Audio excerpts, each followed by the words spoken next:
Hey gang, so I sitting in the bed last night and this morning I'm thinking, I'm praying, and I'm talking to God about the things that He has done in my life, and the things that He keeps providing, those blessings He keeps giving me. And I mean, I can't thank Him enough, first of all. But what I can do is be an advocate, and I can allow the Holy Spirit to work in me for Him. And it's a tough one to understand, because once you've received the Holy Spirit, things are extremely convicting and yet fulfilling. I don't know, I can't pinpoint a time that I had this moment where I can say, yep, on August, whatever today is, 11th at 7:30, I was saved. You know, I can't say that. I have, and some people can, but I can tell you that for many, many years, God has been working on me, and the Holy Spirit has been working on me to make me what God has in store for me, or meant for me, the person that He wants me to be. In other words, we always talk about like how God is transforming us. We're works in progress, all these things, and that's true. But what is the end goal? So the end goal would be He wants to conform us into the image of His Son. And when I say the image, you don't think about our appearance. Image of the heart is what we want. We want to have the heart of Jesus. That way, if we have the heart of Jesus, then we can have the actions of Jesus. If we have the heart of Jesus, we can see what Jesus sees. But you're not going to get any of that unless you allow that Holy Spirit to work in your life, to work in you, to provide that fruit. You know, understand?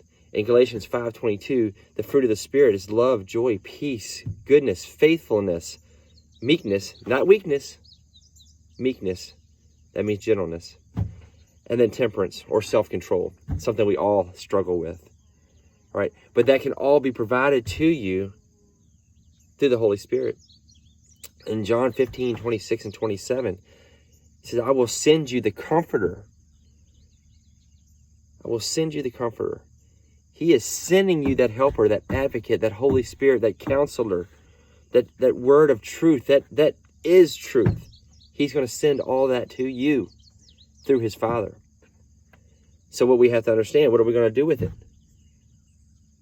You know, we're going to sit back and just say, okay, God, go ahead and transform me. I'm ready. No. No. You got to do something too, right? You got to be willing to follow God. Not just say, here, God, do what you got to do.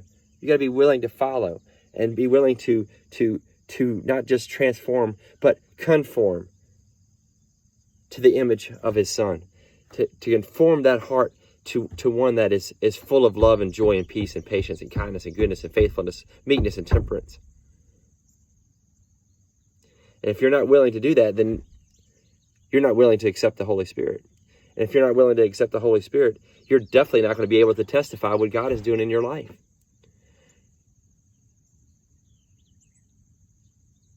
And in John 15:26 and 27, it's crucial that we learn to depend on that Holy Spirit. It is the source of all truth. And when we start looking at ourselves, you'll see that there is some, your own will, in other words, gets in the way. You're going to see that. And what we have to understand is that the truth that is revealed through the Holy Spirit will help hold us accountable. It's not only going to hold us accountable, but it's going to be a little bit convicting. So you're going to feel a pinch, maybe a little bit, maybe even a punch. You know, I can tell you that there's times that I have just gotten frustrated with myself. There's times that I broke down and cried, and all that is conviction. It is conviction, which turns into fulfillment when I allow the Holy Spirit to work in my life. And that fulfillment is what takes me into the world so that I can share the good news with others. So allow that Holy Spirit to work in you, and you'll become what God has intended you to be. So anyway, it's a good day to give your testimony to others. It's Tuesday. Testify Tuesday. Let's call it that. And go out there and spread that good news. All right, y'all have a good day. I'll talk to you later.